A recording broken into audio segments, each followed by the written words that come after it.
A can filin gidan sarauta kuwa, bayan an gama ɗaura aure, sarakai da manyan baƙi suna zuwa suna taya sarki murna, kuma suna bayi kyaututtuka a lokacin da amarya suke tsaye dab da shi.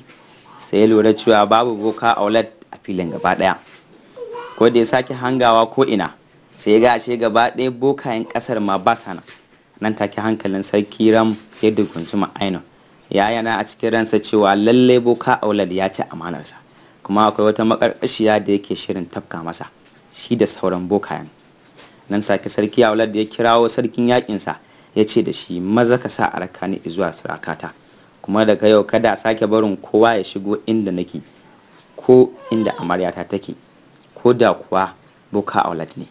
Kai kaɗai na yarda da ka shigo cikin turakata mu yi magana. Sarki yaƙi ya risina ya ce, an gama ya shugabana.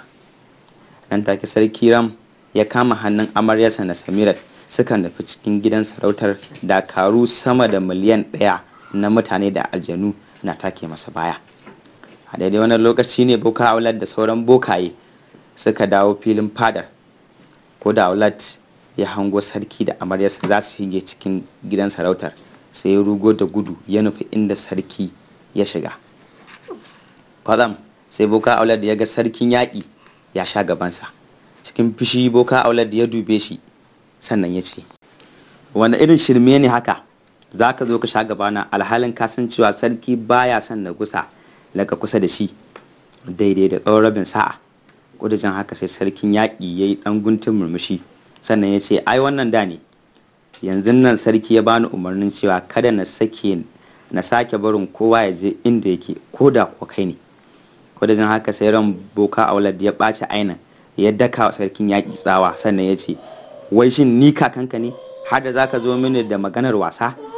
Da jin haka sai sarkin yaƙi ya turɓuna fuskarsa ya ce, na taɓa yi maka wasa ne, ko kuwa zan yi wa sarki ƙarya ne saboda kawai biyan wata buƙata tawa?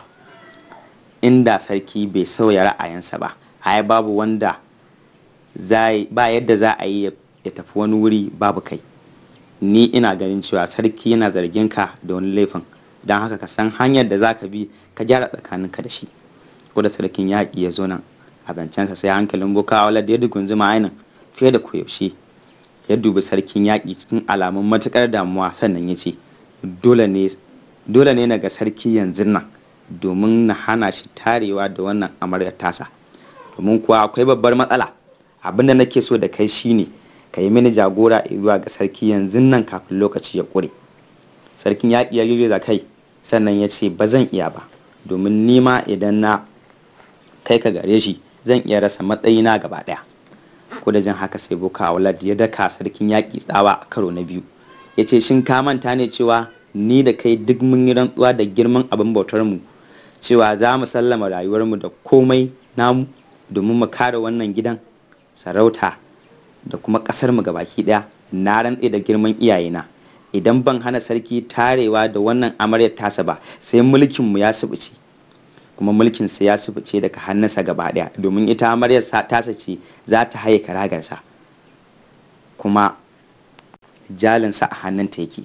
Ta yaya muna ji muna gani za mu bar har almajira mara cikakken asali za ta zo ta karɓi mulkin ƙasar nan a dare ɗaya? Sada boka aulat ya zo na adancinsa, sai hankalin sarkin yaƙi ya dugunzuma ainin. Ya yi shiru yana tunani da nazari har zuwa tsawon 'yan daƙiƙu, ya rasa abin da zai ce.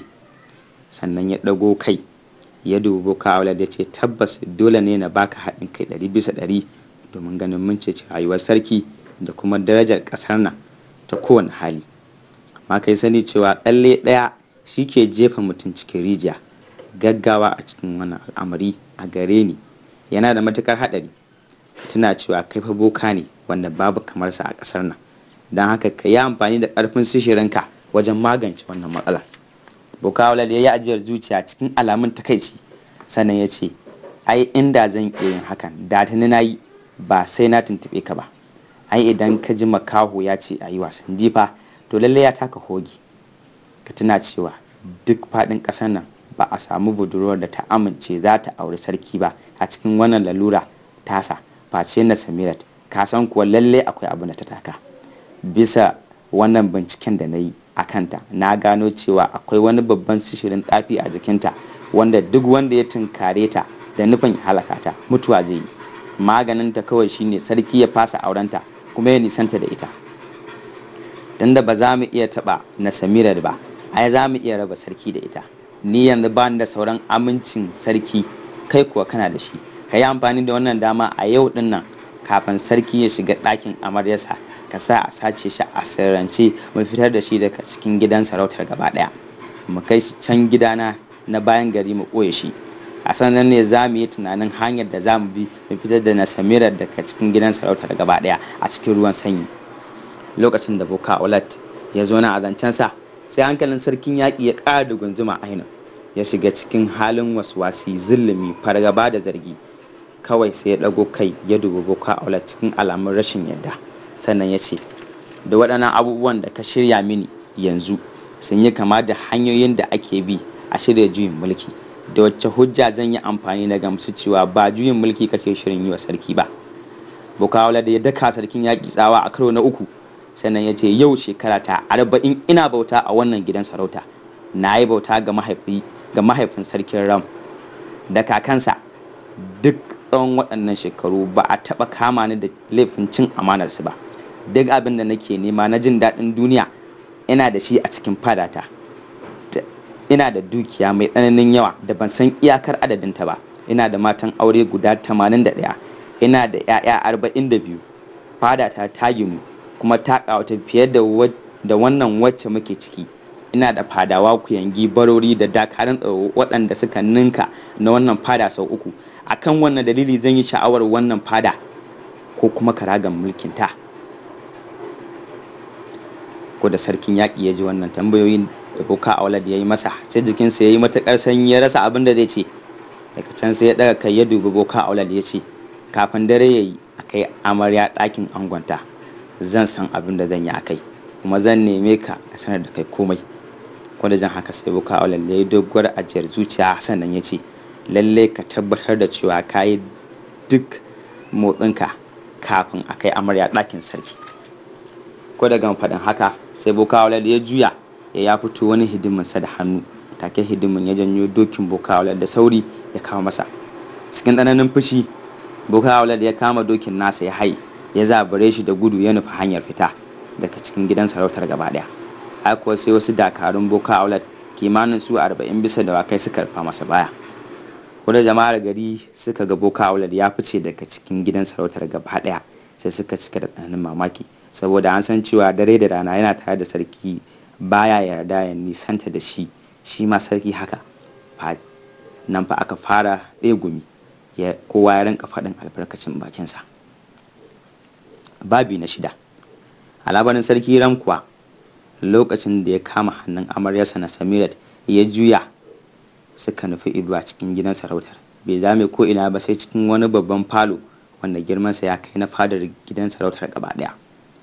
Babu komai a cikin wannan falo face kujeru, tebura na cin abinci birjik da yawa iya ganin mutum. Suna shigowa cikin wannan babban falo sai suka yi arba da gaba ɗaya sarakunan nashiyar, waɗanda suka zo taya sarki Ram murnar wannan aure nasa. Kowane sarki yana tare da matarsa a zaune, ga kayan ciye-ciye nan da na shaye-shaye iri-iri babu adadi akan tebura. Amma saboda girmamawa, sarki Ram ko ruwansu babu wanda ya ɗauka ya kai bakinsa, sai da ya iso tukuna. Ko da sarakuna da matayen su suka ga sarki Ram tare da amaryarsa sun shigo cikin falon, sai gaba ɗayansu suka miƙe tsaye suka kama yi masa tafi, yayin da waɗannan sarakuna suka yi arba da amaryarsa wato na Samirat a cikin gagarumin adan da aka caɓa mata. Sai dukkaninsu suka ɗumauce bisa ganin irin tsananin kyawun da Allah ya bata. Nan fa wasunsu suka fara munafunci da tsegumi ga 'yan uwansu sarakai. Sarkin birnin Kirshina ne ya duba sarkin birnin Lamras, ya yi masa raɗa a kunne, ya ce, tabbas ban ga laifin sarki Ram ba da yaro wannan yarinya 'yar almajira, saboda ko ni ne ba zan bari ta wuce ni ba. Ko da jan haka sai sarki Lamras ya yi murmushi, sannan ya ce, ai ba dan kyanta ya aure ta ba, an ce saboda kawai za ta iya bashi labaru ne masu daɗi waɗanda za su sa hankalinsa ya kwanta ya daina hauka da shirme. Abin tambaya anan shine, a ina wannan yarinyar za ta iya samo labarai masu daɗi ko masu ban al'ajabi da za su iya saita wannan mahaukacin sarkin. Ko daga faɗin haka sai sarki Ram tare da amaryarsa suka iso dab da sarki Lamras. Kawai sai sarki Ram ya dubi sarki Lamras ya ce, na yi murna da ganinka a wannan biki, a zatona ba za ka zo ba saboda laifin da na yi maka sa'ad da muka haɗa a bikin naɗin sarautar birnin Sin. Ko da jan haka sai sarki Lamras ya kama yaƙe game da murmushi, dole ya ɗaga muryarsa na rawa ya ce, haba ya kai sarkin sarakuna, ai ban isa ba na ki amsa gayyatar bikinka. Ita kuwa na Samirar sai ta dube shi ta ce, za ka sha mamaki idan ka ji irin labarin da zan baiwa sarki daga daren yau, za ka ji daga bakinsa. Ko da jin wannan batu sai jikin sarki Lamras ya kama tsama saboda tsananin mamaki game da razana. Sai da sarki Ram suka gota su, sannan ya dubi sarkin birnin Kirshina ya ce, wannan amaryar ta sarki Ram ba mutum bace, aljana ce. Cikin tsananin mamaki sarki Kirshina ya ce, saboda me zaka ce aljana ce, alhalin gata a zahiri babu wata siffa ta aljan a jikinta. Sarki Lamras ya ce, a dole ne na ce aljana ce, tunda duk maganar da muka yi da kai yanzu ta ji. Da jin haka sai shi ma sarki Kirshina ya firgita, kawai sai ya silale ya bar ɗakin taron gaba ɗaya ya fice. Sai dare ya raba ana wannan walima, sannan sarki Ram ya sallami kowa, sannan ya ja amaryarsa suka tafi zuwa can turakarsa. Suna cikin tafiyar ne a harabar gidan sai ta ga kan sarki ya fara ciwo, kuma nan da nan idanuwansa suka juye ya fara tangaɗi. Ko daga nan haka sai ta fahimci cewa lalle ciwon sarki ne zai tashi. A daidai wannan lokacin, maimakon ta ji tsoro ta nisanta da shi, sai ta janyo shi jikinta ta shiga yi masa raɗa a kunne, tana mai cewa, ya kai wannan sarki mai daraja, ka yi sani cewa an taɓa yin wani gagarumin sarki a birnin Kisra wanda ya shekara 120 akan karagar mulki ba tare da ya taɓa fuskantar wata matsala ba a rayuwarsa. Amma karan banza aka raba shi da karagarsa ta mulki, yana ji yana gani da ƙarfinsa da lafiyarsa ya dawo bawan sarkin da ya hau karagar, alhalin da can shi sabon sarkin ya kasance bawansa, kuma ko kaɗan ba shi da wata alaƙa da gidan sarautar. Ko da jin wannan batu sai sarki Ram ya ji ya watsake, take ya ji kansa ya daina ciwo, don haka sai ya dubi na Samira cikin tsananin zakuwa ya ce, ta yaya wannan al'amari ya faru, maza ki bani wannan labari ya ke tauraruwar taurari. Sa'ad da na Samira ta ga sarki Ram ya zaku da son jin wannan labari, sai ta kyalkyale da dariya, sannan ta ce, ai ko akwai ɗimbin darasi a cikin wannan labari, kuma gashi yanzu dare ya so mai, ina ganin har gari ya waye ba zan iya gama baka shi ba. Da jin haka sai jikin sarki Ram ya kama tsima, zuciyarsa ta kama ta farfasa kamar za ta ƙone. Kawai sai ya zawa takobinsa ya daka wannan Samirar tsawa ya ce, maza ki ci gaba da bani wannan labari da kika soma, ko yanzu nan na sare miki kai. Ko da jin haka sai na Samira ta dubi sarki Ram cikin alamun tsoro ta ce, kwantar da hankalinka ya kai mijina, ai yanzu nan zan ci gaba da baka wannan labari. Na Samira ta yi doguwar ajiyar zuciya, sannan ta ce, babi na 7. Kimanin shekaru 104 da suka shuɗe, an yi wani gawurtaccen sarki a birnin Kisra mai suna Lafais. Sarki Lafais ya kasance shahararren mayaƙi kuma babban sadauki mai tarwatsa maza a filin daga. Sarki Lafais ya kasance a zalumin gaske, domin bai ɗauki ran ɗan adam a bakin komai ba. Zalunci, kwace game da faɗe su ne al'adarsa ta kullum da kuma koyaushe. Rashin imaninsa bai tsaya akan mazaje ba, hatta mata da ƙananan yara bai kyale su ba. Sai ta kai cewa a gaba ɗaya ƙasashen da ke makwabtaka da birnin Kisra ana tsoron sarki Lafais. Don haka duk ƙarshen wata sai kowane sarki ya kawo masa kuɗi da bayi kyauta, domin gudun kada a kawo masa harin bazatu ko a ce za a yaƙe su. Haka dai sarki Lafais ya zama alaƙaƙai kuma ƙadangaren bakin tulu a nashiyar gaba ɗaya. Ya addabi kowa, don haka duk sarkin da bai bashi wannan cin hanci ba sai dai wani bashi ba. Wato da ya takaice sai ta kai cewa a fakanci sarki Lafais ne ke mulkin gaba ɗaya ƙasashen da ke nashiyar, saboda duk umarnin da ya baiwa sarakuna dole ne su bi, kuma duk abin da ya bukata da gare su sai sun kawo masa. Rayuwar sarki Lafais babu abin da ya tsana sama da a yi masa gardama ko kuma ya bayar da umarni a ƙibi. Duk wanda ya aikata ɗaya daga cikin waɗannan laifuka a gare shi to sai ya kashe shi, ya ƙara da dukkanin zuri'arsa domin ya zama misali ga wasu. Haka kuma a rayuwar sarki Lafayette babu abin da yake so sama da labaru da abubuwan ban dariya. Don haka in dai mutum ya iya barkwanci ko kuma ya iya abin dariya to lallai zai samu kusanci sosai da sarki Lafayette, kuma zai rinka samun kyautar dukiya mai tsananin yawan gaske. Wata rana sarki Lafayette ya samu labarin wani gari da yake can ƙarshen iyakar nashiyarsu da nashiyar ƙasashen nasara wanda ake kira da suna Mahudar. Shi dai wannan birni na Mahudar sabon birni ne wanda fatake suka ƙirƙira. Asali ma ba a san ko a ƙarƙashin kowace ƙasa yake ba. Akwai ni'ima ta ruwa da ya kwanta a wajen, shi yasa fatake suka zaɓi wurin a matsayin masaukinsu. Rabin mutanen da ke zaune a birnin nasara ne, rabin su kuma larabawa ne. Saboda zaman lafiyan da ake a tsakanin ƙabilun biyu da kuma harkar cinikayya, sai aure ya rinka kulluwa a tsakaninsu, suka rinka haihuwar kyawawan mata masu kyawun launin fata, gami da ƙwari da kuma jarumta. Mazansu da matansu duk kyawawa ne na gaban kwatanci. Babban abin da zai ɗore wa mutum kai shine babu wani bambancin kowa yana da iko ya yi addinin da yake so, babu mai hana shi. Shugabancin birnin a ƙarƙashin ƙabilun biyu yake, babu sarki a garin, amma kowace ƙabila tana da wakili a majalisar garin, kuma wakilai 7 ne, sannan duk matsayinsu ɗaya, babu wanda ya fi wani. Kawai dai waɗannan shugabanni su 14 ne suke zartar da doka ko shari'a da kuma umarni a birnin, wanda dole mutum ya bi kuma ya yi biyayya a gare su. Akwai zaratan jarumai kuma jajirtattun mayaƙa samari a wannan birni na Mahudar, waɗanda suke kare garin daga dukkanin wani mugun abu ko hari na bazatu. Baya ga haka, akwai albarkar noma a wannan birni.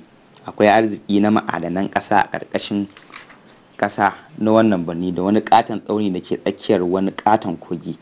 Ana samun zinari, murjani a wajen, don haka kullum masu cinikin zinari a cikin ziyartar birnin suke a ko'ina daga cikin ƙasashen duniya. Lokacin da sarki Lafayette ya samu labarin wannan birni na Mahudar, ya ji irin arzikin da ke cikinsa, sai ya ɗumauce.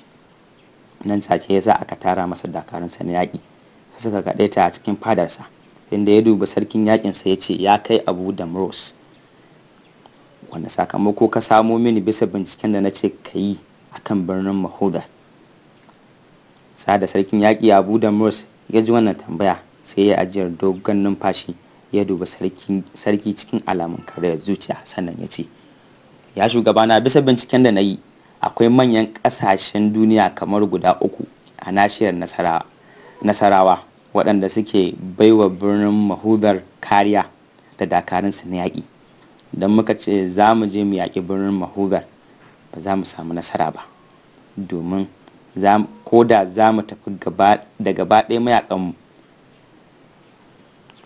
to za a kawo dakarun da suka ninka namu sau 100. Kasan kuwa sarkin yawa ya fi sarkin ƙarfi, don haka yanzu sai mu san shawar da za mu yanke a kai. Ko daga faɗin haka sai fadar ta yi tsit, aka kama kallon juna, aka rasa wanda zai ce ƙala. Daga nan haka sai sarki Lafayette ya yi murmushi ya ce, a je a fara shiri, gobe za mu bar garin nan, tafi birnin Mahudar, kuma dakaru 1000 kacal nake so su yi mana rakiya. Sarki Lafayette na gama faɗin haka sai ya miƙe tsaye ya fice daga cikin fadar, ya nufi hanyar da za ta kai shi cikin gidan sarautarsa. Sai da aga sarki ya ƙule, an daina hango shi, sannan waziri ya dubi sarkin yaƙi ya ce, me ka fahimta dangane da wannan hukunci da sarki ya yanke? Sarkin yaƙi ya yi murmushi, sannan ya ce, tabbas sarki ba zai yi yunƙurin yaƙar birnin Mahudar ba, so yake yi mu je a matsayin fatake. Ko da jin haka sai hankalin gaba ɗaya 'yan majalisar ya dukunsuma, ba don komai ba sai saboda sun san halin sarki Lafayette na iya yaudara akan tafarkin neman biyan bukatarsa. Akwai yiwuwar ya je ma ya zauna a cikin birnin Mahudar, ya rinka taimakon su, ya kwashe duk abin da yake so a garin, sannan ya silale ya gudu kafin sa ankara. Nan dai 'yan majalisar suka yi ta kace na ce kowa na faɗin albarkacin bakinsa.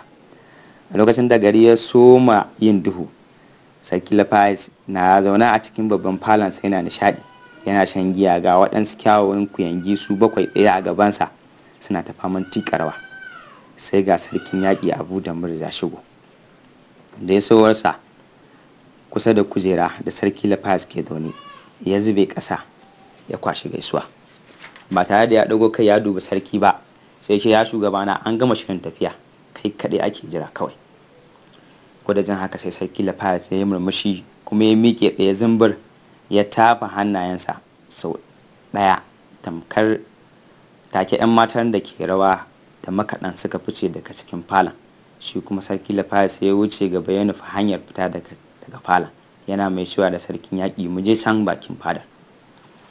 Dakarar rakiyar na tsaitsaye bisa dawakai, a gefe ɗaya kuwa kuyangin sarki ne su 10 game da waɗansu hidimai 7 a kusa da dakarun, kuma akwai raƙuma 70 ɗauke da guziri da kuma keken dokin sarki Lafayette. Ba tare da ɓata lokaci ba sarki ya shiga cikin keken dokin nasa ya zauna. Zaman suke da wuya sai dakarar rakiya suka rabu gida biyu, kaso ɗaya suka wuce gaban keken dokin sarki, rabi kuma suka tsaya a bayan keken dokin, ma'ana dai suka saka keken dokin a tsakiya. Nan take aka fara tafiya, aka fice daga cikin birnin Kisra gaba ɗaya. Sai da wannan zuga ta sarki Lafayette ta shafa kwana 3 cir tana keta dazuzzuka ba tare da sun haɗu da wani mugun abu ba. A ranar kwana na 3 ne suka yada zango a bakin wata ƙorama. Dan da nan aka kafa sansani, aka haɗa tantuna, kuma aka kewaye sansanin da itatuwa yadda babu wata dabba ko mutum da zai iya shigowa kai tsaye. A wani lokaci da aka kammala kafa sansanin, farkon yammaci ne, don haka an gama cin abinci. Sai sarki ya dubi sarkin yaƙi ya ce, ka wakilce ni akan komai, ni yanzu ina sha'awar shiga daji domin yin farauta. Da jin haka sai hankalin kowa ya dugunzuma ainihin, musamman sarkin yaƙi. Don haka sai ya dubi sarki Lafayette cikin alamun firjiki, sannan ya ce, ya shugabana, kai sani cewa akwai abubuwa masu haɗari a cikin wannan dazuzzuka da muke, bai kamata ka shiga yin farauta ba kai kaɗai. Da jan haka sai sarki Lafayette ya yi murmushi, sannan ya ce, na gama yanke hukunci, duk wanda ya biyo ni a baya sai ta kaifin takobi na ya sha jininsa. Da gama faɗin haka sai sarki Lafayette ya koma cikin tantinsa, ya ɗauko makamansa na yaƙi, ya kunna kai zuwa cikin daji kai tsaye ba tare da shakar komai ba. Haka dai sarkin yaƙi suka zuba sarki Lafayette idanu har ya ƙule aka daina hango shi. Hakika masu iya magana sun ce jiki magayi, kuma wanda bai ci bari ba lallai zai ji hoho. Lokacin da sarki Lafayette ya ci gaba da kutsa cikin daji yana kalle-kalle da dube-dube, sai jikinsa ya yi sanyi. Ba komai ne ya haddasa hakan ba face tsananin shirin da ya cika wannan dajin da ya shigo. In ka ɗauki sautin takun sawayensa, babu abin da mutum ke iya ji face sautin iskar da take kaɗa ganyayyakin bishiyoyi da kuma rigar jikinsa. Duk tsananin jarumtaka irin ta sarki Lafayette, sai da zuciyarsa ta ɗan bugu da ƙarfi. Ya tambayi kansa cikin zuciyarsa ya ce, menene dalilin da ya hana mafarauta ko 'yan fashi ratsawa cikin wannan daji? Menene yasa babu dabbobin daji da manyan tsuntsaye alhalin akwai ni'imar ruwa da tsirrai? Haka da sarki Lafayette ya ci gaba da yi wa kansa waɗannan tambayoyi ba tare da ya bai wa kansa amsarsu ba, har ya sake kutsa cikin dajin sosai bayan ya shafa tafiyar rabin sa'a. A daidai wannan lokaci ne ya iso gaban wani ƙaramin kogi mai ruwa gare-gare gwanin ban sha'awa. Yana isuwa gaban kogin sai ya hango waɗansu manyan kifaye kimanin guda 20 suna ta zullo game da kai kawo a wajen. Da ganin waɗannan kifaye sai sarki Lafayette ya ji ya kama da tsananin sha'awarsu, don haka sai ya fara tunanin hanyar da zai bi ya yi kamo su. Kawai sai ya je ya ɗauko wani dogon icce ya feke ƙarshensa, ya rinka kaiwa kifayen suka da icen domin ya kamo, amma sai kifayen suka rinka zillewa, bai samu nasarar cike su ba. Tsawon ɗan lokaci yana ta yin hakan, amma ko kifi ɗaya ya kasa kamawa. Al'amarin da ya fusata shi kenan, ya yi wurgi da iccen hannunsa, ya fara amfani da ƙarfin sihirinsa domin ya kamo kifayen gaba ɗaya. Nan ma sai sihirin tsafin ya ƙi yin tasiri. Nan fa hankalinsa ya dugunzuma kuma ya kamu da ɗanin mamaki game da fushi, saboda wannan ne karan farko a rayuwarsa da ya fara jarraba yin hakan, amma abu ya kasa. Mu haɗu a cikin littafi na biyu domin jin yadda za ta kaya. Daga marubucin littafi Abdullahi Sani Madakin Gini, ni da na karanta wato Al-Amin Ahmad Gedo nake cewa mu haɗu a kashi na biyu domin jin yadda wannan daddaɗan labari zai kasance. Na gode.